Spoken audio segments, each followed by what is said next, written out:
We're going to be replacing the transmission oil in this 2013 Polaris Sportsman 90.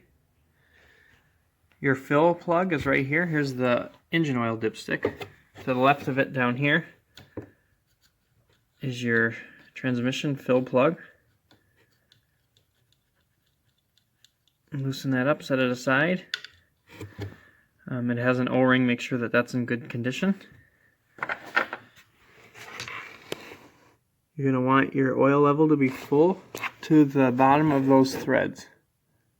So that's the old oil.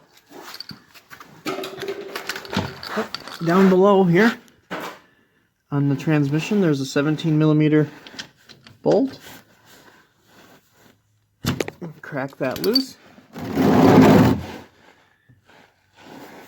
And then I'm going to loosen that out of there by hand.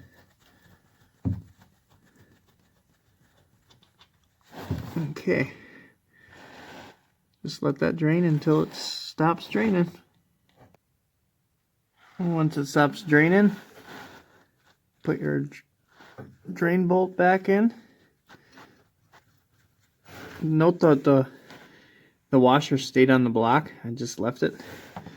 This is an aluminum washer, so it should be fine. They want you to torque that to 14 foot-pounds, so just snug it up by hand with your ratchet, and then if you're feeling extra professional, torque it to 14 foot-pounds. Next thing you're going to want to do is fill it up with the appropriate fluid. The owner's manual calls for Polaris AGL. I'm going to use this AMSOIL. It specifically says that it replaces Polaris Demand and AGL. So for gear case transmissions. I'm just going to pump it in here. Again, until it just at the bottom of those threads.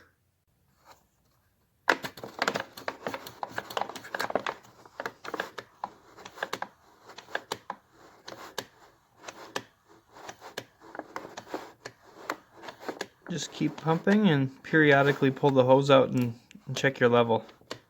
You don't want it to come pouring out of there because then it'll be over full. Not sure if you can see that, but it's just at the bottom of those threads. That's where the level's at, and that's perfect. So then you just reinstall your cleaned cap, filler cap.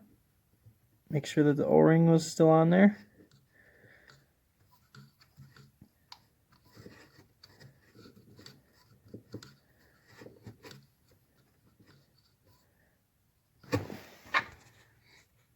And that's all you need to do, and you're done with the transmission oil service on this Polaris Sportsman 90.